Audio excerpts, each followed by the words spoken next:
إن الدين عند الله الإسلام. الحمد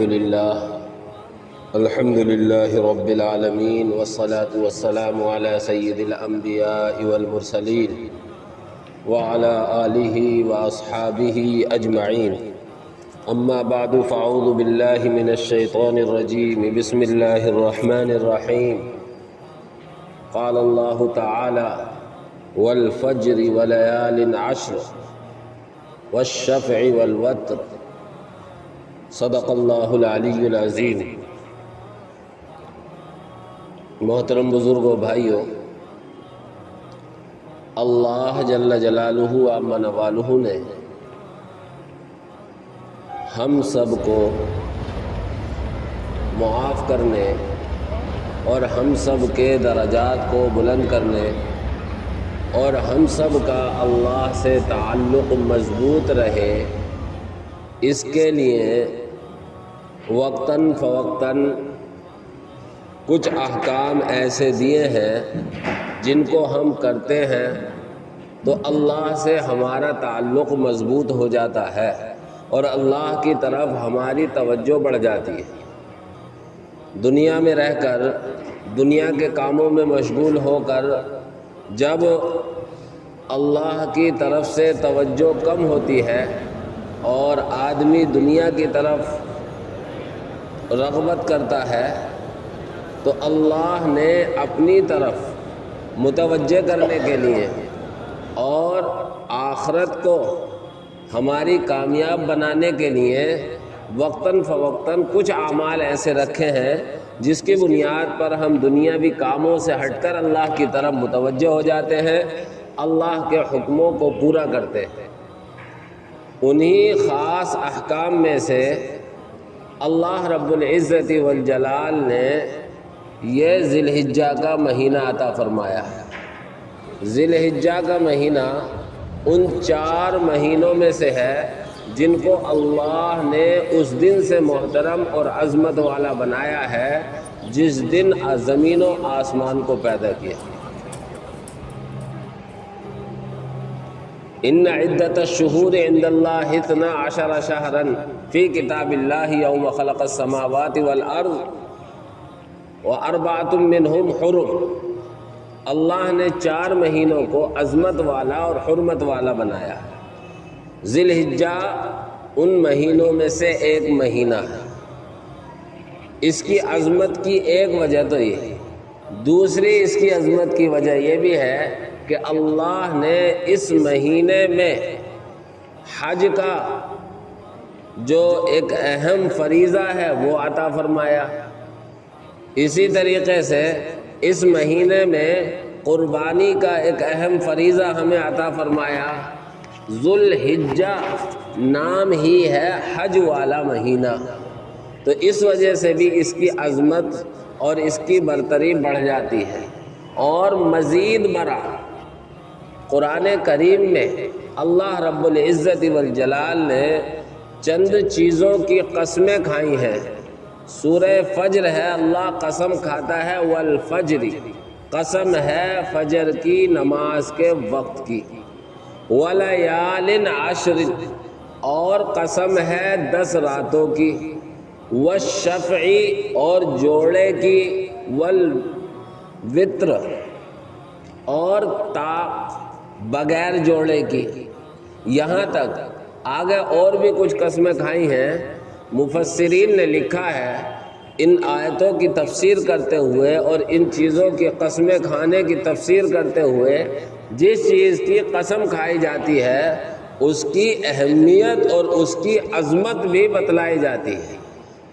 اللہ قسم کھا رہا ہے فجر کے وقت کی، تفسیر کی کتابوں میں ہے اور حدیث پاک میں بھی ہے کہ یہاں فجر کے وقت سے مراد 10 ذی الحجہ کی فجر ہے۔ والفجر، قسم ہے فجر کے وقت کی، پھر آگے فرمایا ولیال عشر، اور قسم ہے 10 راتوں کی۔ اکثر مفسرین کا کہنا یہ ہے کہ ان 10 راتوں سے مراد ذی الحجہ کے پہلے عشرے کی 10 راتیں مراد ہیں۔ ان 10 راتوں کی قسم کھائی گئی ہے، اس سے بھی اندازہ ہوتا ہے کہ اللہ رب العزت والجلال نے ذی الحجہ کے مہینے کو اور خصوصاً پہلے عشرے کو ایک اہمیت اور عظمت عطا فرمائی ہے۔ آگے قسم کھائی والشفع والوتر، قسم ہے جوڑے کی۔ اس سے مفسرین نے لکھا ہے کہ اس سے مراد ہے ذی الحجہ کی 10ویں تاریخ، اور والوتر اس سے مراد ہے ذی الحجہ کی 9ویں تاریخ، جسے عرفے کا دن کہتے ہیں۔ عرفے کا دن 9 ذی الحجہ کو کہتے ہیں، اور عرفہ کہنے کی وجہ یہ ہے کہ حاجی اس دن عرفات میں ہوتے ہیں، عرفات میں پورا دن گزارتے ہیں، اس وجہ سے اس کو یوم العرفہ بولا جاتا ہے۔ تو ذی الحجہ کی فضیلت اللہ رب العزت والجلال کے کلام سے بھی اور نبی پاک صلی اللہ علیہ وسلم کی احادیث سے بھی ثابت ہوتی ہے۔ چنانچہ حدیثوں میں غور کیا جائے اور حدیثوں کو دیکھا جائے تو ذی الحجہ کے اس عشرے کے لیے 10 ایسے اعمال ہیں جو کرنے کے ہیں اور کرنے چاہیے۔ مختصر طور پر میں ان کی طرف اشارہ کروں گا۔ سب سے پہلے ذی الحجہ کا چاند نظر آنے کے بعد سے لے کر 10 ذی الحجہ تک اگر کوئی کام کرنے والا ہے تو وہ ہے نیک عمل۔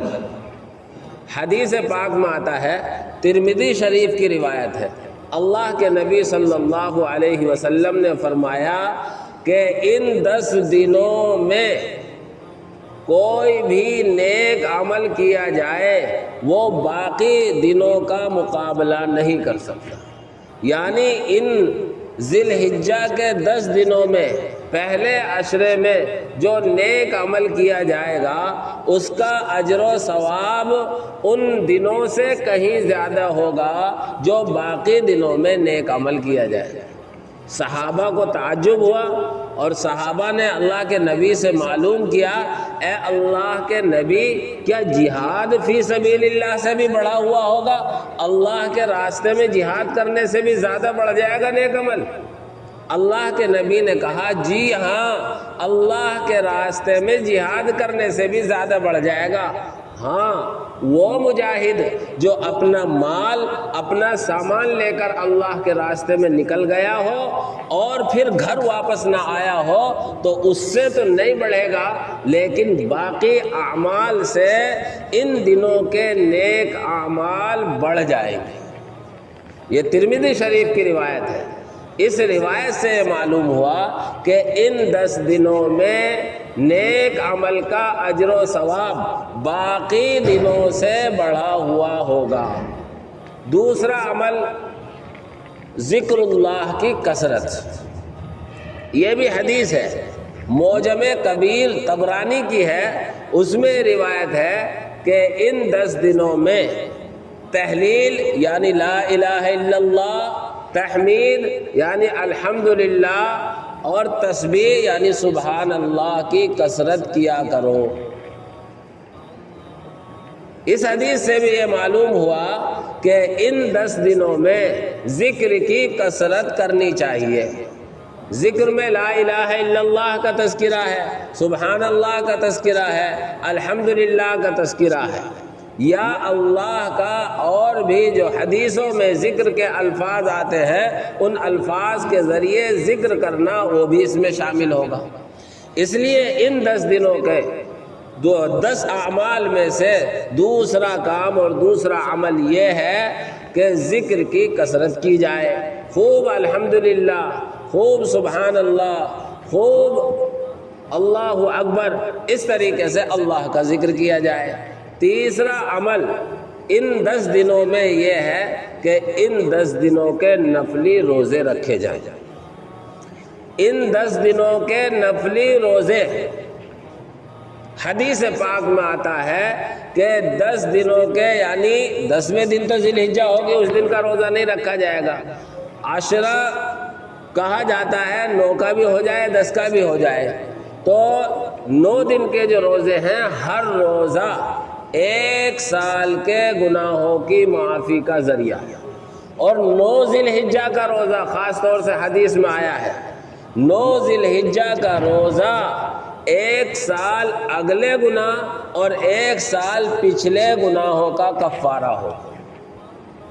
لیکن یہ روزہ حاجی کو چھوڑ کر رکھے، اس لیے کہ حاجی اس دن عرفات میں ہوں گے، پیدل جانا ہے پھر واپس آنا ہے، تو حاجی کو کمزوری ہو سکتی ہے، اس لیے حاجی کے لیے علماء کرام نے اسے سنت قرار نہیں دیا ہے۔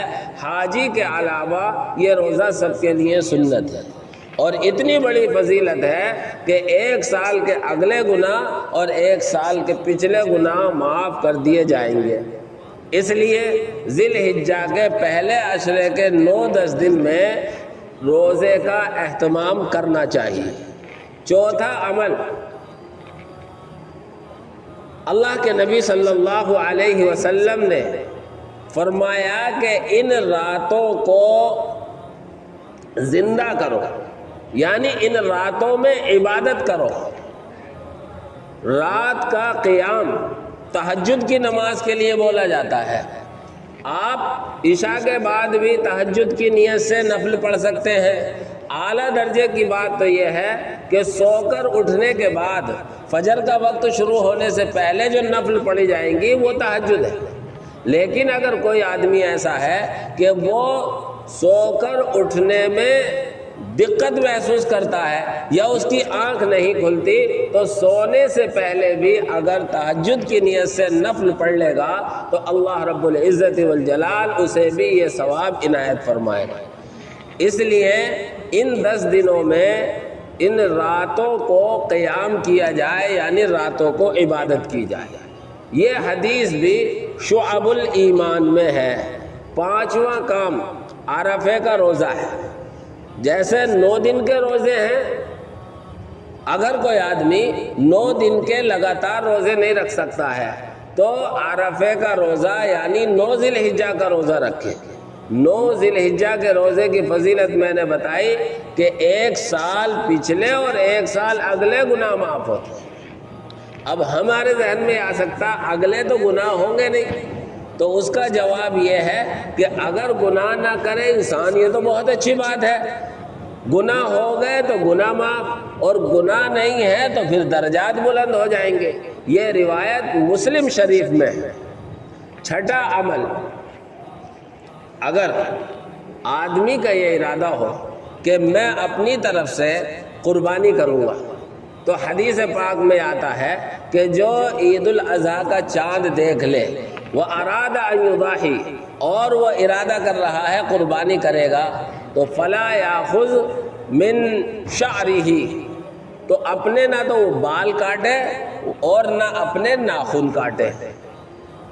ترمذی شریف کی روایت ہے۔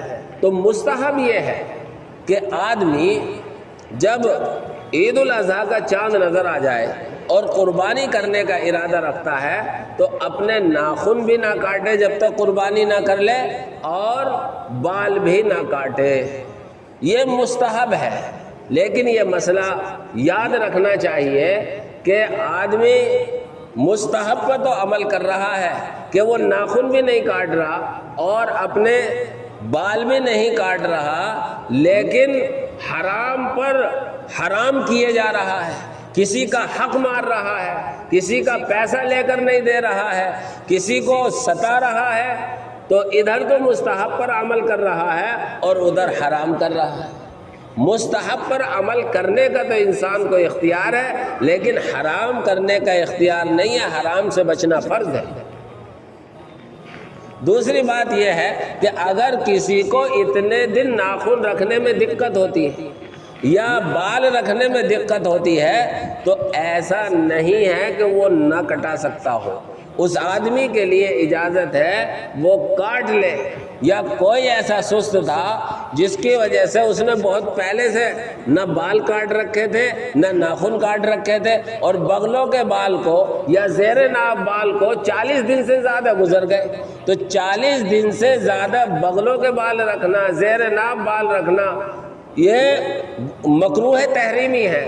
ادھر تو نہ کاٹنا مستحب ہے، ادھر مکروہ تحریمی ہو رہا ہے، 40 دن سے زیادہ گزر گئے تو اس کے لیے بھی مستحب نہیں ہے، اس کے لیے بھی یہ ضروری ہے کہ ناخن بھی کاٹے بال بھی کاٹے۔ تو اس لیے ان دنوں کے جو 10 اعمال ہیں ان میں سے چھٹا عمل ہے ناخنوں کا نہ کاٹنا۔ اسی طریقے سے 7واں عمل ان دنوں کا ہے تکبیر تشریق۔ تکبیر تشریق کیا ہے؟ اللہ اکبر اللہ اکبر، لا الہ الا اللہ اللہ اکبر، اللہ اکبر وللہ الحمد۔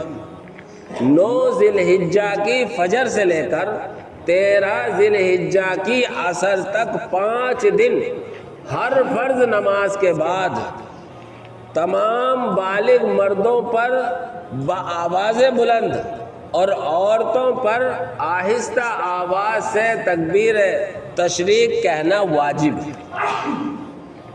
جماعت کے ساتھ نماز پڑھ رہے ہیں، امام بھول گیا ہے تو مقتدی پیچھے سے تکبیر تشریق پڑھیں گے، امام کو بھی یاد آ جائے گا۔ تنہا نماز پڑھ رہے ہیں تب بھی تکبیر تشریق پڑھیں گے۔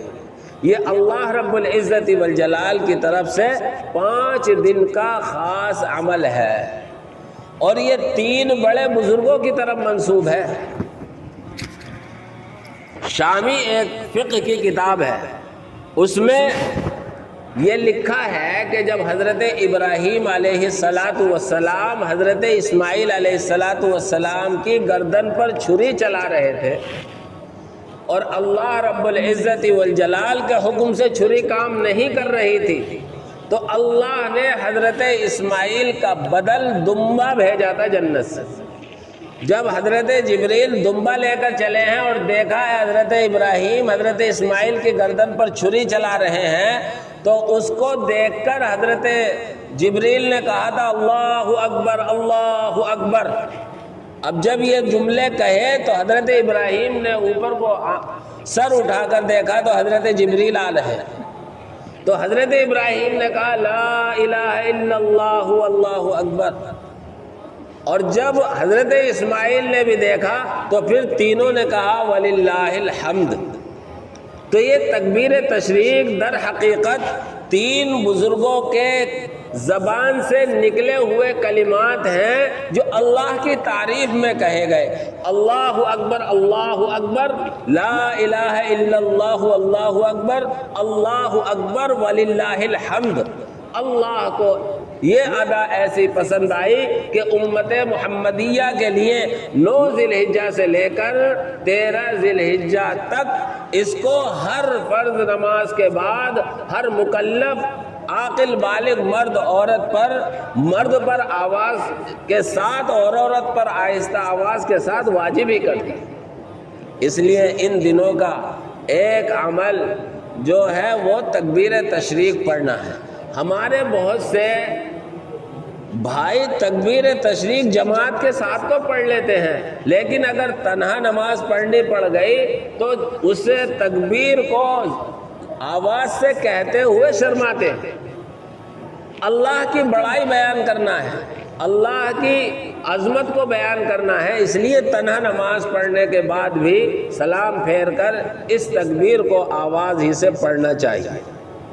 8واں عمل عید الاضحیٰ کی رات میں حدیث پاک میں آتا ہے، الترغیب والترہیب حدیث کی کتاب ہے، اس میں یہ حدیث ہے، اللہ کے نبی صلی اللہ علیہ وسلم نے ارشاد فرمایا کہ جو 2 راتیں عید الفطر کی رات یعنی عید الفطر کا جو چاند نظر آتا ہے اور عید الاضحیٰ کی رات جو 9 ذی الحجہ کے بعد رات آتی ہے، جو ان 2 راتوں کو زندہ کرے گا یعنی ان میں عبادت کرے گا، کل قیامت میں اللہ اس کے دل کو زندہ رکھے گا جس دن سب مر جائیں گے۔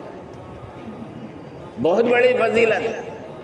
لیکن ہم مسلمانوں کی کوتاہی یہ ہے کہ عید الفطر کی رات تو عید کی تیاری میں گزر جاتی ہے اور عید الاضحیٰ کی رات بھی ایسے ہی گزر جاتی ہے۔ یہ وہ راتیں ہیں جن کی حدیث پاک میں زندہ رکھنے کی بنیاد پر قیامت کے دن اللہ رب العزت والجلال کے نبی فرما رہے ہیں اللہ اس کے دل کو زندہ رکھے گا۔ اس لیے 8واں عمل یہ ہے کہ عید الاضحیٰ کی رات میں عبادت کی جائے۔ 9واں عمل اللہ رب العزت والجلال نے عید الاضحیٰ کی نماز، جس کو الحمدللہ 100% تو نہیں کہہ سکتے لیکن 99% مسلمان ادا کرتے ہیں۔ 2 ہی نمازیں ایسی ہیں مجھے لگتا ہے کہ 99% لوگ ادا کر لیتے ہیں، ایک عید الفطر اور ایک عید الاضحیٰ۔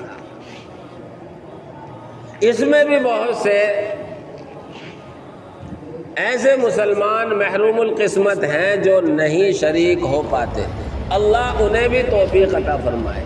تو 9واں عمل یہ ہے کہ عید الاضحیٰ کی نماز ادا کی جائے، اور 10واں عمل یہ ہے کہ اللہ نے وسعت دی ہے، صاحب نصاب بنایا ہے، چاہے نصاب پر سال گزرا ہو یا نہ گزرا ہو تو قربانی کی جائے۔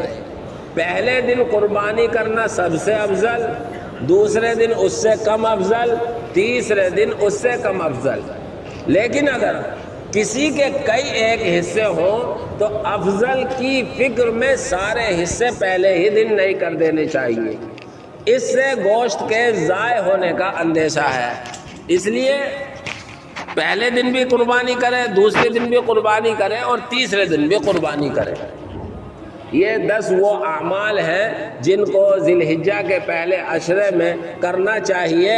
پہلا نمبر نیک عمل کرنا، دوسرا نمبر ذکر اللہ کی کثرت کرنا، تیسرا نمبر نفلی روزہ رکھنا، چوتھا نمبر رات کو عبادت کرنا، 5واں نمبر عرفے کا روزہ رکھنا، نمبر 6 بال اور ناخن نہ کٹانا عید کا چاند نظر آنے کے بعد، نمبر 7 تکبیر تشریق کا اہتمام کرنا، نمبر 8 عید الاضحیٰ کی رات میں عبادت کا اہتمام کرنا، نمبر 9 عید الاضحیٰ کی نماز کا اہتمام کرنا، اور نمبر 10 قربانی کا اہتمام کرنا۔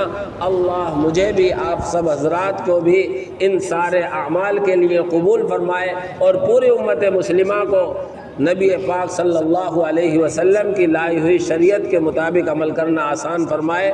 آمین وآخر دعوانا ان الحمدللہ رب